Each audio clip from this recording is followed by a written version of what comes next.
So let's do this. Let's go to Q&A and let me see who has a question. Paul has a question, sir. All right, can you hear me? Hey, Paul. Todd, very interesting presentation.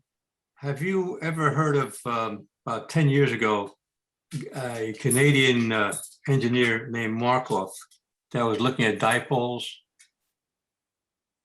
Markov? Yeah, I think his name was Markov. Maybe. I think I don't know if it's the same Markov. There's a couple of Markovs I've read about. Okay, he was having some movement, and I was just kind of curious if that has any impact at all with what you're just saying. I don't know. If you can send me a link or send me an email, I'll check it out. I'd have to find it myself. So, okay, I'll do the best I can. Thank you, and it's a very good presentation. Thank you. Thank you, Paul. Okay, let me see. Mr. Boyd, sir.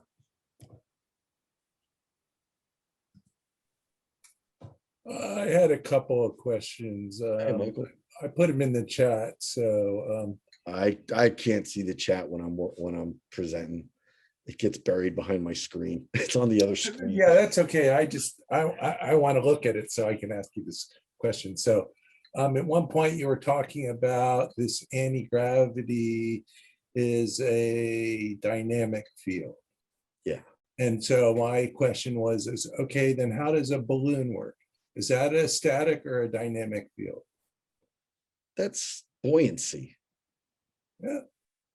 Are you That's sure? buoyancy. That's a difference in density. Yeah, it's space-time density is different in the, but Hey, and in order to reduce the density, you have to heat the but air. it's static, correct? It's a static effect, correct? It's not dynamic. No, because it's displacing air. You're displacing air by adding heat.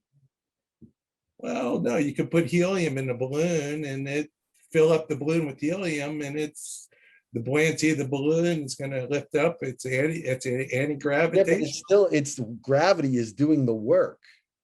Yeah. Gravity is doing the work. It's pulling the air down and letting the lighter thing move upward.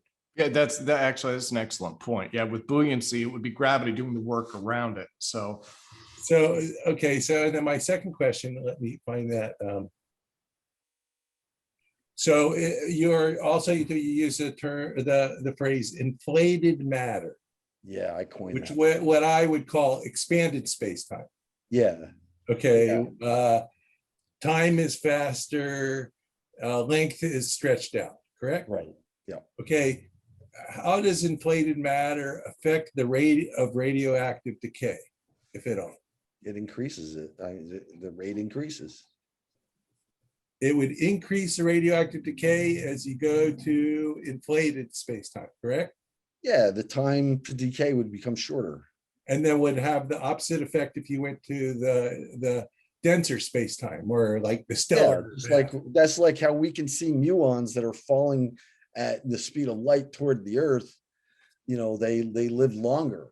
Yeah, because right? They're stretched out. They would live shorter if you had expanded space. Right, their decay rate is longer. So yeah, I think you're on the right track, and I think I have data to support that too. Thanks. Cool. All right, well, thank you, Michael. Okay, let me go to Gary Stephenson next, sir. I was just waiting to get unmuted. Yeah, great talk, Todd. And I haven't seen the polarization of vacuum work done lately. I'm wondering, you know, Hal Puthoff used to work in this area. Bernie Haish, I don't know if you're familiar with his work, worked with it. Rodeo, all of them seems to have dropped it. Why do you think they've dropped it? And what is different about your work where you're still progressing? It's not that they dropped it. They didn't know where else to go with it. And that was my sense too. Right? Yeah, and I did. I figured out this relationship between damping and the refractive index, which, you know, Hal never thought of that. He never had that. And I've only had it for the past 4 or 5 years. So, yeah. You know, that's where it's that idea is very similar to this Hamiltonian formulation Yes. field theories that I guess it's Arnowit, Deer, and Deser and Mesner. The ADM, I guess, formulation. I don't know if you've seen that Yep. or if you see any overlap with that in your work. Yep. Yep. There's quite a bit of overlap with my work in conformal field theory. Okay, yeah, And, because they've got that kind of lag function. They've got those field functions in there that are describing the field flow. Yeah. yeah, it fits better with scalar gravity than with general relativity. But I asked the question, I'll ask it here too, if anybody's got an answer for this. But I mean, the question I asked it on ResearchGate and a couple other places and never got any response is, have there been any experiments for general relativity that prove general relativity that can't be derived from a scalar theory? And so far, I haven't gotten any response. And so far, all of the tests I know about, I have a derivation of that solution from a scalar field theory. So I don't see that any of this, I'm not saying general relativity is wrong, but the tensor concepts of it are just more complicated than we need. Maybe. I know that the gravitomagnetic or lens therring effect using a retroreflector off the moon has been verified. Nordvit verified that experimentally with the retroreflector off the moon. So that could be described with it's not going to be described with a scalar field, but it could be described with a vector field, not necessarily full blown tensor. Yeah, derivatives of a scalar field even. Yeah. Okay, fair enough. Yep. Okay, Thank you. awesome. Well, thank you, Gary. Let me say, we do have a few minutes left if you want to take more. Let me ask and see. Sean had asked, does it not have to expand and contract the balloon? Well, wait a minute. That's another balloon question. Let's avoid the buoyancy. And Sean said, no worries. Thanks, Sean. Okay. Who else has questions? Okay, I think we're almost there. And actually, there's Michael again. Okay. But no more balloon questions. It's too much to think about, sir.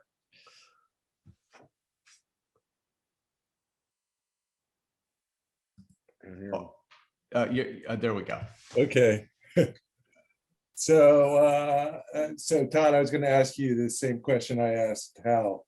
Do you think that the quantum vacuum has a band gap like a semiconductor? You asked me this twice already, man. Go back and watch some of the other videos. Yeah, I already asked you that one. Yeah, a couple times actually. So yeah, it's on the other recording.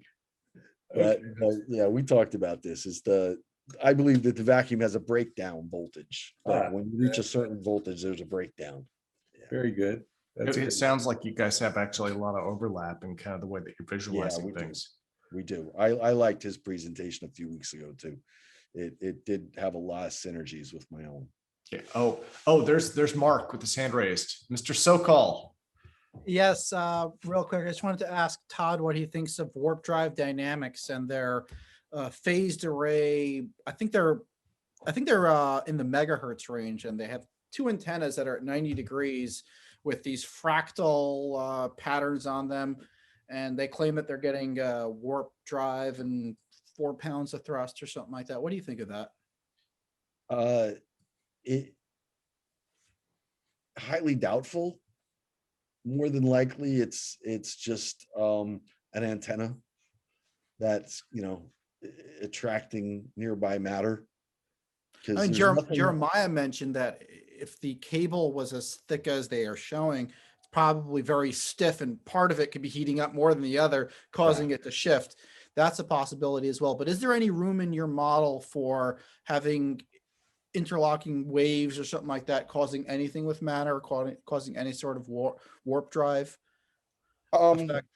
Well, in a sense, the whole NMR EPR idea of trying to design a craft using a magnetic resonance effect is interlocking waves. I mean, you're going to create an electromagnet that's going to broadcast a magnetic field throughout the ship that then is going to lock on the polarization of all those particles.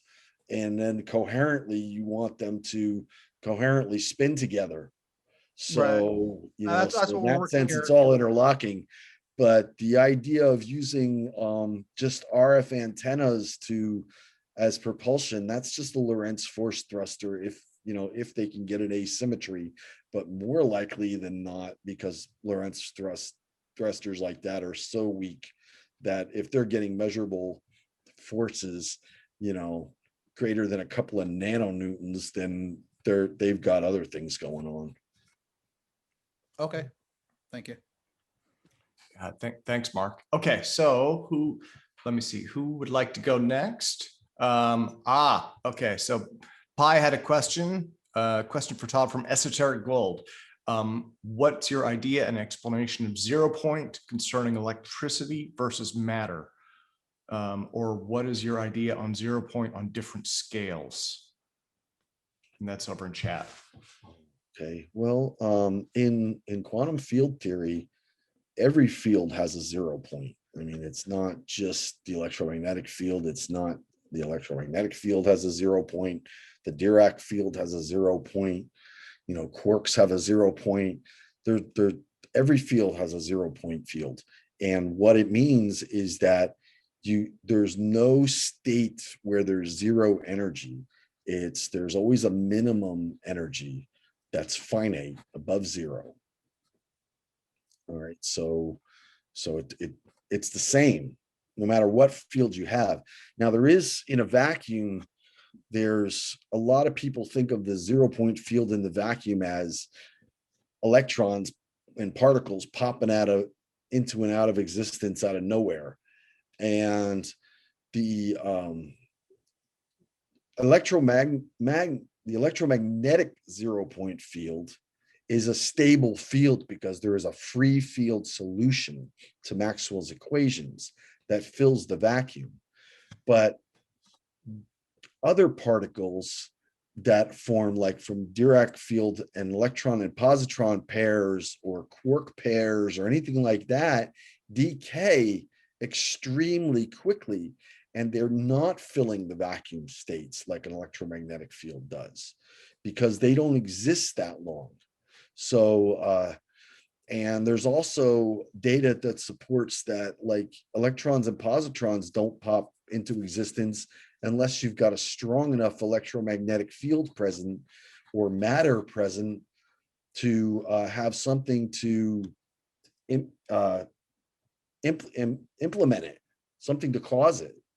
So, so the 0 point field, the way a lot of people understand it, is incorrect. I mean, it's basic physics that you can't have a zero energy state, and every field has a 0 point value, but that doesn't mean that the vacuum is full of them. And I hope that makes sense. Yeah, and I hope that answers the question. Actually, Todd, that's just speaking personally, that's a new thought for me. I've never thought of the different fields all having 0 points. I've always thought of it as one thing, but now that you mention it, it makes perfect sense. So, oh, okay. Well, let me see. Does anyone else have questions? We have a few minutes left. I mean, it looks like I think we're just about all set, and we're running way ahead of schedule. Okay, well, let's do this then. Let's say thank you to Todd, everyone. So Put it on gallery view. Todd, thank you, sir. Another tremendous presentation. And again, I need to get a better bio for you because you've done a ton of work. You deserve we'll work on that, Tim. more recognition than I've given you.